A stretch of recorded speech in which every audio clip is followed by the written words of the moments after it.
अल्लाह रब्बुल इज्जत का फरमाने आलिशान है, सूरह अज़्ज़ुमर आयत नंबर 9। अल्लाह तबारक व तआला एक सवाल हम ज़हनों के बीच, हम आम ज़हनों के बीच छोड़ रहे हैं कि क्या जानने वाले और ना जानने वाले बराबर हैं? अज़ीज़ान मोहतरम, अभी जैसा कि मसूद नाना जिक्र कर रहे थे कि एक तबका ऐसा भी है कि जो रसूल खुदा को हम आम इंसानों से तस्बीह देता है कि एक जैसे थे, लेकिन मैं एक मोतबाना से अर्ज करना चाहूंगा, वो तबका कामयाब नहीं हुआ। लेकिन अज़ीज़ान मोहतरम, एक सोच है, एक फिक्र है जो कामयाबी की राह पर चलने का दावा कर रही है कि जिसका कहना है कि बद्र में मौजूद तलवारें रहलाने वाला शख्स और फतेह मक्का पे माफिया मांगने वाला शख्स बराबर है। अज़ीज़ान मोहतरम, इस सोच पे बात करने की जरूरत है कि क्या जानने वाले और ना जानने वाले बराबर हैं। अब मैं हल्का सा आपको समझाने का प्रयास करूंगा कि इंजीनियर का मुकाबला इंजीनियर से होगा, डॉक्टर का मुकाबला डॉक्टर से होगा, लॉयर का मुकाबला लॉयर से होगा, पॉलिटिशियन का मुकाबला पॉलिटिशियन से होगा। मुकाबले वहां पर होते हैं जहां नियतें मिलती हों, मुकाबले वहां पर होते हैं जहां वल्दियतें मिलती हों, मुकाबले वहां पे होते हैं जहां सोच मिलती हो, मुकाबले वहां पे होते हैं जहां जिन्स मिलती हो। बात समझ में आ रही है कि नहीं? मुकाबले वहां पे होते हैं जहां इलाके मिलते हो, जुबानें मिलती हो, नस्ल मिलती हो, सरपरस्ती मिलती हो, सोच मिलती हो, क़यादत मिलती हो। बात पहुंच नहीं रही है। अज़ीज़ान मोहतरम, कंबर का मुकाबला मीसर से कीजिए, अबू ज़र का मुकाबला मिक़दाम से कीजिए, मिक़दाम का मुकाबला हुज़ैफ़ा यमानी से कीजिए, हुज़ैफ़ा यमानी का मुकाबला सलमान फारसी से कीजिए, सलमान फारसी का मुकाबला माज़ इब्न जमल से कीजिए, माज़ इब्न जमल का मुकाबला सिद्दीक़ अकबर से कीजिए। भाई तवज्जो रखिए आखिरी सबों तक। सिद्दीक़ अकबर का मुकाबला फारूक आज़म से कीजिए, फारूक आज़म का मुकाबला उस्मान गनी से कीजिए, उस्मान गनी का मुकाबला उनके दामाद मरवान से कीजिए। भाई तवज्जो रखिए आखिरी सबों तक। उस्मान गनी का मुकाबला उनके दामाद मरवान से कीजिए, उनके दामाद मरवान का मुकाबला उनके कज़न वलीद इब्न उक़बा से कीजिए, वलीद इब्न उक़बा का मुकाबला मुगीरा इब्न शुबा से कीजिए, मुगीरा इब्न शुबा का मुकाबला अमर इब्न आस से कीजिए, अमर इब्न आस का मुकाबला मुआविया से कीजिए, और मुआविया का मुकाबला यजीद से कीजिए, और यजीद का मुकाबला शैतान से कीजिए। अब बात पहुंची है आप तक। ये जो मुकाबलेबाजी के शोबे चढ़े हैं, इसकी जड़ों में भी तो चाहिए। अज़ीज़ान मोहतरम, ये नन्हे नन्हे से बच्चे मेरे सामने बैठे हैं। समाजी और इंसानी फितरत ये है कि अगर ये कोई अच्छा काम करेंगे, दुनियावी एतबार से, इल्मी एतबार से कोई अचीवमेंट हासिल करेंगे, कुछ दीनी एतबार से बढ़िया काम करेंगे, बुजुर्गों के सामने सलाम करेंगे, तो लोग उनके माँ बाप को, उनके घर वालों को, उनके अहलो अयाल को मुबारकबाद देंगे, आपने बड़ी अच्छी तरबियत करी अपने लड़के की।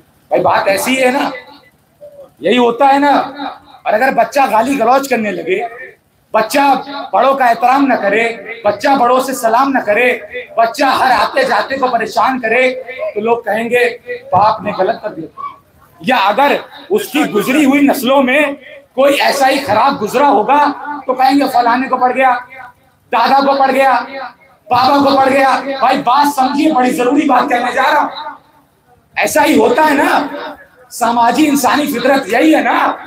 अब सुनिए, मुहर्रम के अशरों में लगातार मुझसे कई उम्र के दोगुना लोग बैठे हैं, वो एक फिक्रा सुनते आ रहे होंगे कि नाना भी ऐसा तो नवासा भी ऐसा। भाई जवाब दीजिएगा, बात यही है ना, नाना भी ऐसा तो नवासा भी ऐसा।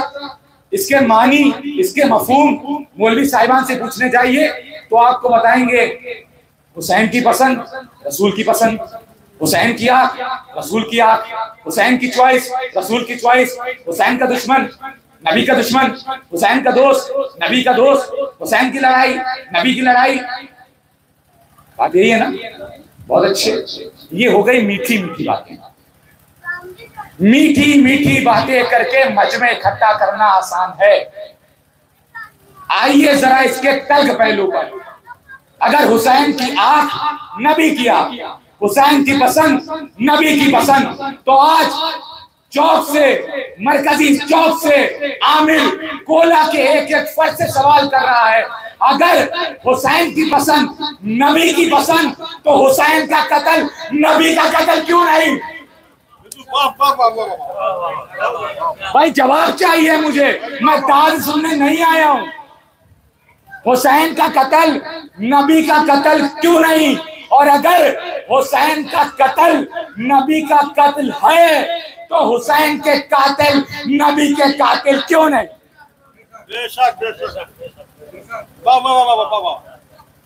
और अब असली जुमले पे मुझे आने दीजिए कि अगर हुसैन के कातिल नबी के कातिल हैं, तो आज देखिए सबसे बड़ा उम्मत की खून रेजी, उम्मत का कत्ल कहीं हो रहा है तो फलस्तीन में हो रहा है।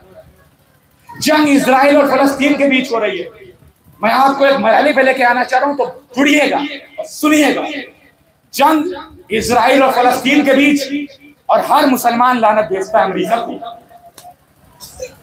जंग इजराइल और फलस्तीन के बीच, लानत अमेरिका पे। सवाल अगर अहले अकल से हो तो बताएंगे, आमिर बात ये है कि अमेरिका माली तौर पे, आर्म्स के लिहाज से मदद करता है इजराइल को ताकत देता है। खुद 1948 में जो इजराइल वजूद में आया तो अमेरिका की वजह से आया। और मैंने पूछ रखा है मौलवी साहिबान से, मैंने पूछ रखा है, तो कैस ये निकला, समरी ये निकली, मफहूम ये निकला कि जालिम तो जालिम है, जालिम तो गुनहगार है, जालिम तो बदकिरदार है, लेकिन जालिम को इख्तिदार में लाने वाला उतना ही बड़ा गुनहगार है। भाई तवज्जो रखिए। फिर मैंने एक और खतरनाक सवाल आपके बीच भी छोड़ा हूं, मैंने मौलवी साहिबान के बीच भी छोड़ा है कि इजराइल जालिम, उसको इख्तिदार में लाने वाला अमेरिका जालिम, इजराइल से बड़ा जालिम क्या यजीद था या नहीं? तो मौलवी साहब ने कहा आमिर यजीद फाजिर था, आमिर यजीद फासिक था, आमिर यजीद काफिर था, आमिर यजीद हर तरीके की बदकारियां लिए घूमता था। मैंने कहा सुभान अल्लाह, आई एग्री विद यू। तो फिर जरा ये भी तो मुझे बताइए, इस कम अकल को समझाइए। और यहाँ बैठे हर बच्चे, नौजवान, बूढ़े, घर में बैठी मेरी पर्दा नशीन माओ बहनों को जरा एक मौलवी जुर्रत करके बताए कि यजीद जैसे जालिम को इख्तिदार पे बिठाया किसने? और अगर अमेरिका को इख्तिदार देने की वजह से, माफ कीजिएगा, इजराइल को इख्तिदार देने की वजह से अमेरिका अल्लाह की लानत का मुस्तहिक होता है, तो ये डबल स्टैंडर्ड करबला पे आके क्यों रुकता है? यजीद को इख्तिदार में बैठाने वाला रजी अल्लाह कैसे हो जाता?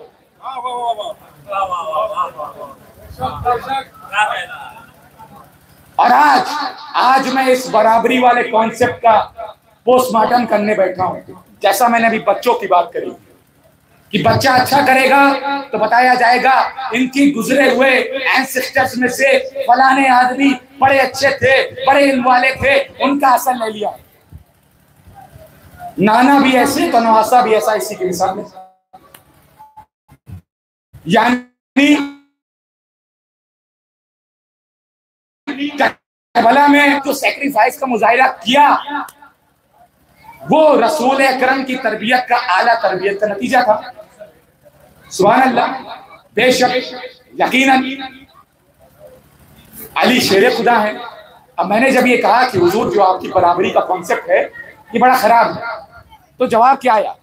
जवाब ये आया कि साहब हो सकता है कि बदरी और फतेह मक्का वाले का कोई मुकाबला ना हो। मैंने कहा वाकई, लेकिन साहब जो हकचार यार हैं, जो अशरम बशरा हैं, वो तो बराबर है। मैंने कहा ठीक है, आपकी बात मान लेता हूँ, बच्चों वाली बात ध्यान में है ना, बच्चों वाली बात ध्यान में है ना। अब एक एक व्यक्ति तक आखिरी सफों में मैं ये बात पहुंचाना चाहता हूँ, अली शेर खुदा जनाब अबू बकर सिद्दीक अकबर, जनाब उमर फारूक आजम, जनाब उस्मान गनी, सखावत के सरदार।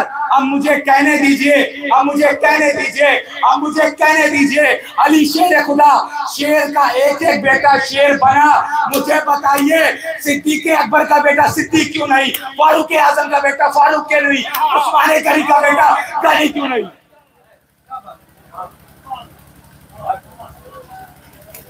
यहाँ पर इंसानी और सामाजिक कॉन्सेप्ट बदल गया, इंसानी फितरत और साइकोलॉजिकल कॉन्सेप्ट बदल गए।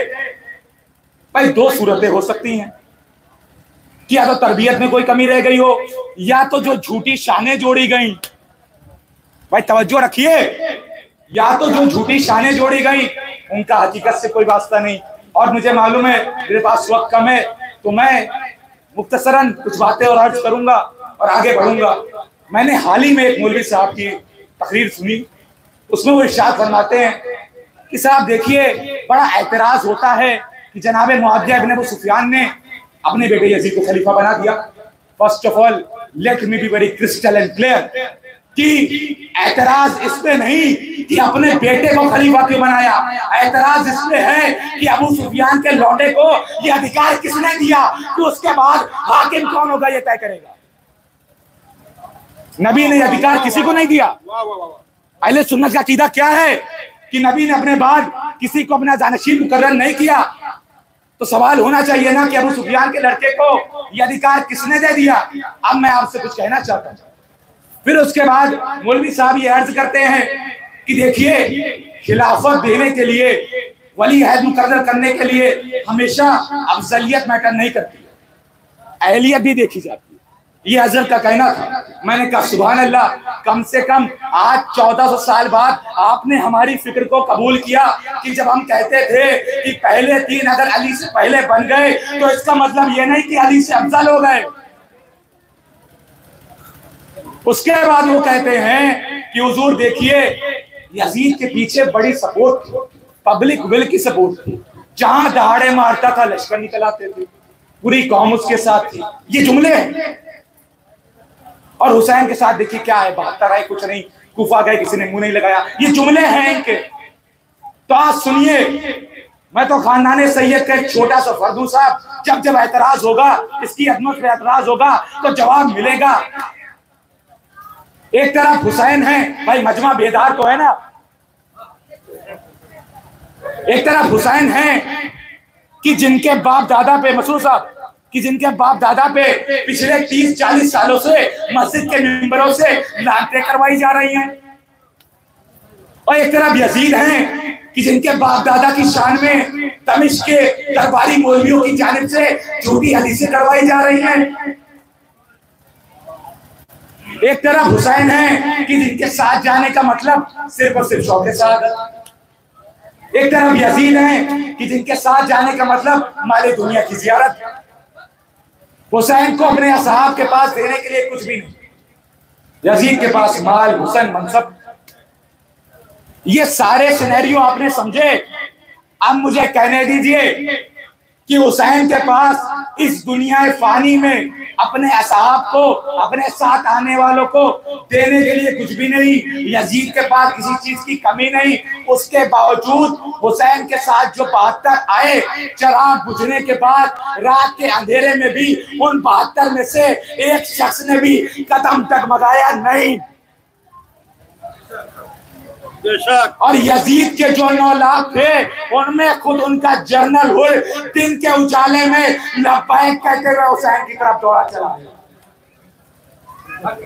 ऐसा मुमकिन कैसे हुआ साहब? इस दुनियावी मालो दुनिया की दौलत में ऐसा मुमकिन कैसे हुआ?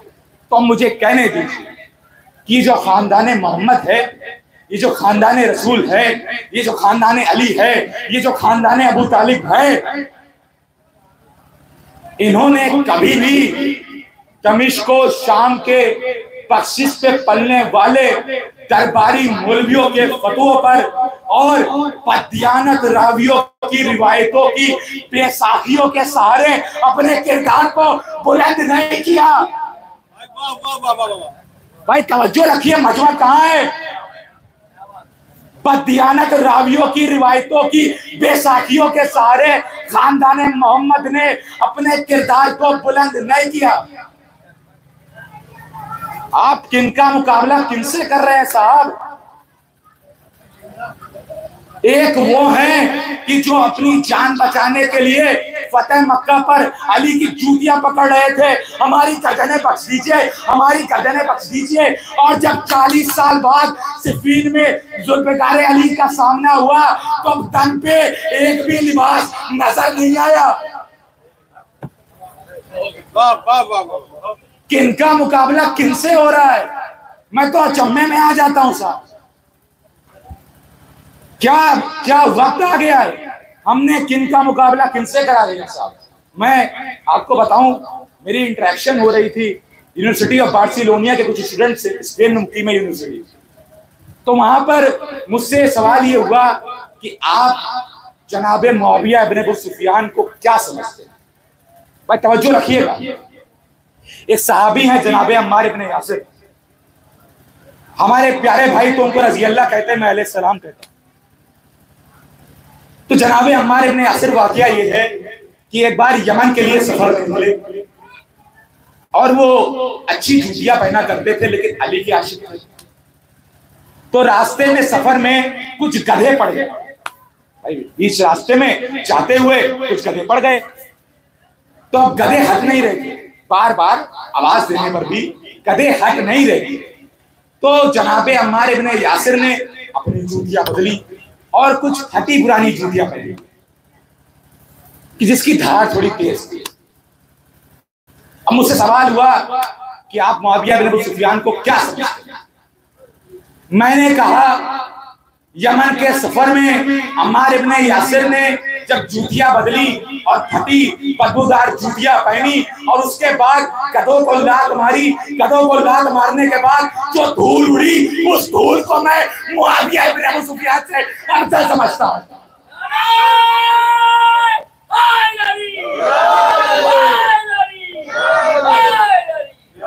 वक्त कितना होगा हमारे पास? सुना ना 5 मिनट और। तो अभी आपने एक जुमला कहा था सादिकुल अमीन। हमारे भाई रसूल खुदा सच्चे हैं कि नहीं, इसमें किसी यहां बैठे शख्स को मुगालता तो नहीं? भाई कोई अगर हो तो अपना ईमान अपने हाथ देख ले, मुझे तो नहीं। तो एक हदीस और एक छोटा सा कलाम बात वाज़ेह हो जाएगी। रसूल अकरम सल्लल्लाहु अलैहि वसल्लम इरशाद फरमाते हैं, सही बुखारी 2812 हदीस, कि ऐ अम्मार, तुम्हें एक बागी जमात कत्ल करेगी। वो जमात तुम्हें दोज़ख की तरफ बुला रही होगी और तुम उन्हें जन्नत की तरफ बुला रहे होगे। जनाबे अम्मार इब्न यासिर 39 हिजरी में सिफ़ीन में मुआविया की फौजों के हाथ शहीद हुए। ठीक है, बात वाज़ेह हो गई। अब अगर इस हदीस को लेकर आप मौलवी साहिबान के पास जाएंगे तो वो आपसे कहेंगे, देखिए ये सहाबा का मामला है, अल्लाह पे छोड़ दीजिए। भाई यही कहेंगे, ये कहते हैं खुदा की कसम मुझे इससे पहले नहीं पता था कि इस्लाम के अंदर भी ब्राह्मणवाद है। भाई इस्लाम यूरोप में क्यों फैल रहा है? फास्टेस्ट ग्रोइंग रिलीजन, कि इसमें भेदभाव नहीं है। इकबाल ने क्या कहा, एक ही सफ में खड़े हो गए महमूद और अयास। नबी ने कहा मेरी फातिमा बेटी भी चोरी करे तो रोज़े महशर मैं उसके लिए सरमाया नहीं बनूंगा। इस्लाम में रिश्तेदारी के बुनियाद पे कोई आपको रिपटेशन नहीं मिलेगी। यानी हजूर साहब कहने का मतलब क्या है कि 1400 साल बाद मैं पैदा हो गया हूँ एक मुसलमान, और अगर मैं अभी किसी का कत्ल करूं और अगर मैं किसी इस्लामी देश में हूं तो मुझे सजा मिलेगी, मेरा मर्डर हो जाएगा, मुझे सेठ आकर पनिश करेगा। क्यों? क्योंकि मैंने एक नाहक का कत्ल करा तो सारी इंसानियत का कत्ल है। और जो 1400 साल पहले पैदा हुए नबी को देख लिया, न जाने कैसे करना पड़ा, वो लोग हजारों सहाबा को मार दे के लिए अल्लाह के ऊपर छोड़। मुझे नहीं पता था ब्राह्मणवाद इस्लाम में मौजूद है। अजीज़ाने मोहतरम, वो मुझसे कहते हैं कि साहब आप खामोशी अख्तियार करिए, सुकूत अख्तियार करिए। यजीद के मसले पर, मुआविया के मसले पर हमारे बड़ों ने सुकूत यानी साइलेंस। मेरे जिन बच्चों को वाज़े ना हो, पता होना चाहिए। हमारी सबसे बड़ी कमी यह है कि हम मिंबरों से सख्त जुबान, मुश्किल जुबान इस्तेमाल करते हैं ताकि जो हमारे बच्चे हैं उनको समझ में नहीं आता। तो सबको वाज़े हो, ये कहते हैं कि हमारे बड़ों ने यजीद के बारे में, मुआविया के बारे में साइलेंस अख्तियार करने को कहा है। मैं यकीन करिए इनके बड़ों ने कहा होगा, और आप जड़ में जाएंगे तो उनके बड़ों ने उनके बड़ों से कहा होगा, उनके बड़ों ने उनके बड़ों से कहा होगा, और एकदम जड़ में चले जाए तो ये चैन रुकेगी कि इनके बड़ों से, इनके बड़ों से, इनके बड़ों से, इनके बड़ों से, इनके दरबारे शाम के बड़ों ने कहा। वाह वाह वाह। और अब मुझे कहने दीजिए कि ये साइलेंस यजीद के लिए नहीं थी, ये साइलेंस बरतने के लिए जो कहा गया है ये उनके लिए कहा गया है कि जिन्होंने कहा कि मैं साहबी हूं, जिन्होंने कहा मैं साहबी का बेटा हूं, जिन्होंने कहा मैं अशरा मुबशरा से हूं। और जब हुसैन की गर्दन पे छुरी चल रही थी और वो दरबार शाम से आए तोहफों के साथ आयश कर रहे थे, ये उनके लिए कहा गया है। और अगर कोई ये कहता है मुझसे कि नाम ने आज साहबा, वो साहबा कैसे मैं बताता हूं, नाम ने आज साहबा, उनके लिए आमिर तुम खामोशी बरतो और रसूल की बात को दीवार पे मार दो, तो मेरा जवाब ये होगा मैंने करमा नबी उम्मी का पढ़ा है, अबू सुफियान के लौंडे का नहीं।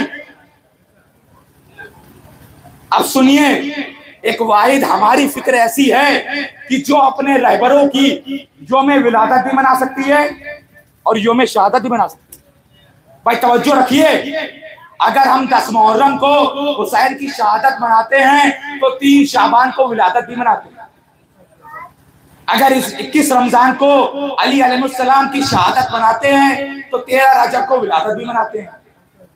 आप हमारे रहबरों का अपने रहबरों से मुकाबला कर रहे हो तो आज जाओ और घर में बैठ के सोचो, क्या उनकी भी आप योम विलादत मना सकते हो? हमारा वाला पैदा हुआ तो पैदा काबे में, शहादत नसीब हुई तो खुदा के रोज सजदे में। अपने वालों की अगर आपने जलन में विलादत मना भी ली, पढ़ोगे क्या, बताओगे क्या, दिखाओगे क्या, सुनाओगे क्या? मैं बताता हूं, आपके रहबरों की जिंदगी समरी बस इन 2 जुमलों में है। पूरी तवज्जो रखिएगा। हमारा वाला पैदा हुआ काबे के अंदर, शहादत पाई मस्जिद के अंदर। आपका वाला, आपका वाला, आपका वाला जवानी का काफिर, बुढ़ापे का मुनाफिक। और अब सादिकुल अमीन की बात हुई थी, आखिरी कलाम, कलाम के बाद मजलिस तमाम। एक साहबी हैं जनाब अबू ज़र गिफ़ारी, उनके बारे में रसूल करम की एक हदीस थी। उस हदीस को मैंने मौजू बनाकर इफ्तिखार हारिस साहब का एक कलाम मैं आपकी खिदमत में करता हूं और पूरी तवज्जो से सुनिएगा। एक बार बोलो दुरूद शरीफ का नज़रा पढ़ी अल्लाहुम्मा सल्ली अला। और ये जो हदीस है, जो मौजू है, ये सारे मुत्तफ़क़ अहले हदीस, सारे मकातिब में मौजूद है। तो सुनिए, सलाम उन पर, सलाम उन पर, दुरूद उन पर, सलाम उन पर, दुरूद उन पर। वो कह रहे थे ज़मीने साया नहीं किया ऐसे आदमी पर जो तुमसे सच्चा हो या भाई तवज्जो रखिए, सलाम उन पर, दुरूद उन पर। वो कह रहे थे ज़मीन ने साया नहीं किया ऐसे आदमी पर जो तुमसे सच्चा हो या गुजर। वो कह रहे थे फलक ने साया नहीं किया ऐसे आदमी पर जो तुमसे सच्चा हो या गुजर। सलाम उन पर, दुरूद उन पर। मगर जमाने ने ये सभी यसारो यमीन तस्दीक कर रहे थे, तमाम अहले यकीन तस्दीक कर रहे थे। सलाम उन पर, दुरूद उन पर। भाई तवज्जो रखिए, मगर जमाने ने यह भी देखा कि वही अबू ज़र हैं और मदीना है और मिंबर है। मगर जमाने ने यह भी देखा वही अबू जर है और मदीना है और मिंबर है और मिंबर का फैसला है। मगर जमाने ने यह भी देखा वही अबू जर है और मदीना है और मिंबर है और मिंबर का फैसला है। और अब जो मिंबर का फैसला है वो कौले सादिक से मुख्तलिफ है। और अब जो मिंबर का फैसला है वो कौले सादिक से मुख्तलिफ है। और जो कौले सादिक से मुख्तलिफ है वो फैसला मेरे और मिंबर के दरमियान इस सवाल बनकर ठहर गया। भाई तवज्जो, जो कौले सादिक से मुख्तलिफ है वो फैसला मेरे और मिंबर के दरमियान इस सवाल बनकर ठहर गया। बहुत जमाना गुजर गया मगर अबू जर निगाह में है। बहुत जमाना गुजर गया मगर अबू जर निगाह में है। पसे कमी गाहे जब जोरावरों की साजिश के तमाम मंजर निगाह में। दमिश्को शामो करतबा के सिलासिले मसलहत पे पलने वाले तमाम मिंबर निगाह में। जहाने मजलूम ख्वाबे दीगर का मुंतजिर है और नया जमाना नए अबू जर का मुंतजिर। बस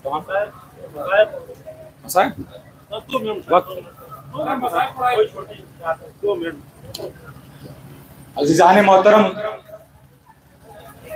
करबला के तख्ते सहरा में शहीद इंसानियत किताब में यह दर्ज है कि हुसैन ने बहुत से लाशें उठाए, करियल जवानों के लाशें उठाए, लेकिन हुसैन को वो तकलीफ वो दर्द का सामना नहीं करना पड़ा कि जितना दर्द जितनी तकलीफ जितनी अजियत का सामना एक नन्हे से 6 महीने के लाशे को उठाने में हुसैन को करना पड़ा है। अज़ीज़ाने मोहतरम, हुसैन जब खैमे से जनाबे असगर को अपनी गोद में बाहर लेकर आते हैं और फौजे यजीदी से सवाल करते हैं कि ऐ लोगों, तुम्हारी दुश्मनी मुझसे है, तुम्हारी लड़ाई मुझसे है, तुम्हारे दिलों में बुग़्ज़ और कीना और कनात मुझसे है, मेरे इस 6 महीने के बच्चे का क्या कसूर है? मेरे इस 6 महीने के बच्चे का क्या कसूर है? ये 3 दिन से प्यासा है, इसके लब खुश्क हो रहे हैं। खुदारा थोड़ा रहम खाओ, मोहम्मद मुस्तफा के नाम पर चंद कतरे पानी के इसको लाके दे दो। अजीजाने मोहतरम, एक शख्स आगे बढ़ता है कि जिसको बड़ा गुमान था इस बात को लेकर कि वो साहबी रसूल का बेटा है। उसकी बदबक जुबान से ये जुमले निकले, प्यास खुद को लगी है, नाम अस्कर का लेते हो। प्यास खुद को लगी है, नाम अस्कर का लेते हो। हाय मेरे मौला, हाय मेरे मौला, जिन बदबख्तों को पानी पीने का तरीका आपके नाना ने सिखाया, आज वो आपको पानी नहीं दे रहे। अज़ीज़ाने मोहतरम, लिखने वालों ने लिखा कि एक मर्तबा जब उर्मिला ने तीर चलाया जनाबे असगर पर, तो वो तीर इस कदर खतरनाक था कि उस तीर को बनाने वालों ने, अरबी मुजाहिदों ने ये कसम खाई थी कि इस तीर को हमने इंसानों पे इस्तेमाल नहीं करना, इस तीर को हमने इंसानों पे इस्तेमाल नहीं करना। आए किस्मत हुसैन के लाल की, जो तीर इंसानों पे नहीं चलने थे, 6 महीने के बच्चे पे। जो तीर इंसानों पे नहीं चलने थे, 6 महीने के बच्चे पर। अज़ीज़ाने मोहतरम, जब जब तीर आता और असगर को ये अंदेशा होता कि तीर कहीं पर हुसैन के जिस्म पे ना लग जाए, असगर का लाशा, नन्हा लाशा हजगोले खाता था और उसके बाद अपने नन्हे नन्हे होठों से सवाल करता था, ऐ मेरे आका, ऐ मेरे आका, ऐ मेरे बाबा, हमारे हमारे हमारे हमारे हमारे किरदार में कहीं पर भैया असगर से कमी तो नहीं नजर आई। अज़ीज़ाने मोहतरम, 6 महीने का लाशा जब हुसैन अलैहिस्सलाम करबला की तख्ते सहरा पर उठाते हुए कफनाने के लिए आगे बढ़ते हैं और नन्ही कब्र खोदना शुरू करते हैं, तो लिखा गया शहीद इंसानियत में कि वो नन्ही कब्र खोदना हुसैन के लिए इम्तिहान नहीं था। हुसैन के लिए इम्तिहान ये था कि जब असगर के नन्हे नन्हे तीर से सने हुए लाशे को करबला की तपती सहरा पर रखना पड़ा। अजीजाने मोहतरम आगे लिखते हैं अल्लामा नक्कन साहब कि जब कब्र खोदना शुरू करी तब भी हुसैन के लिए इम्तिहान नहीं था। जनाबे असगर को कब्र के अंदर रख दिया, हुसैन के लिए इम्तिहान नहीं था। हुसैन अलैहिस्सलाम ने मिट्टी हाथों में उठाई, हुसैन के लिए इम्तिहान नहीं था। लेकिन जब मिट्टी डालने की बारी आई, आए हुसैन के हाथ आगे नहीं बढ़ते थे। हुसैन कहते थे आए मेरे फूल, आए मेरे फूल, आए मेरे फूल, मैं मिट्टी डालूं तो डालूं कैसे। जनाबे हुसैन एक बार मिट्टी उठाते हाथ पीछे कर लेते, एक बार मिट्टी उठाते हाथ पीछे कर लेते, जैसे तैसे उन्होंने पैर के हिस्से पर मिट्टी डालना शुरू करी। अल्लामा नक्कन साहब कहते हैं ये भी हुसैन के लिए इतना बड़ा इम्तिहान नहीं था, लेकिन जब उसके बाद मिट्टी डालते डालते हुसैन की आंखों का सामना असगर की आंखों से हुआ। हुसैन की आंखों का सामना असगर की आंखों से हुआ। हुसैन से मंजर देखा नहीं गया। हुसैन ने पीठ कर ली, हुसैन ने पीठ कर ली, हुसैन ने पीठ कर ली, हुसैन ने पीठ के बल मिट्टी डाल दी, हुसैन ने पीठ के बल मिट्टी डाल दी। अज़ीज़ाने मोहतरम आखिरी जुमले मसाइब के मिट्टी डालने के बाद वो क्या देखते हैं कि कब्र के आसपास बहुत से कांटे हैं, बहुत से पत्थर है, बहुत से तीर है। हुसैन क्या करते हैं, उन पत्थरों को हटाने लगते हैं, उन कांटों को हटाने लगते हैं, हर अड़चन को जो करबला की तपती सहरा पे पड़ी थी उसको हटाने लगते हैं। रावी ने लिखा कि हुसैन से सवाल हुआ, ऐ हुसैन अब कुछ नहीं बचा तो आप करबला की तपती सहरा को साफ क्यों कर रहे हैं। जनाबे हुसैन रोते हुए कहते हैं तुम्हें नहीं मालूम जब मेरी लाश पे अभी घोड़े दौड़ा दिए जाएंगे, उसके बाद मेरी सकीना के कानों से गोशवारे छीने जाएंगे, तो वो अब्बास अब्बास चिल्लाते चिल्लाते इसी जमीन से भागेगी, इसी जमीन से भागेगी, आए कोई कांटा मेरी सकीना को चुभ ना जाए। ये कैसा तमाशा हुआ। इस्लाम की तकदीर के साथ कत्ल शब्बीर हुए नारे तकबीर के साथ।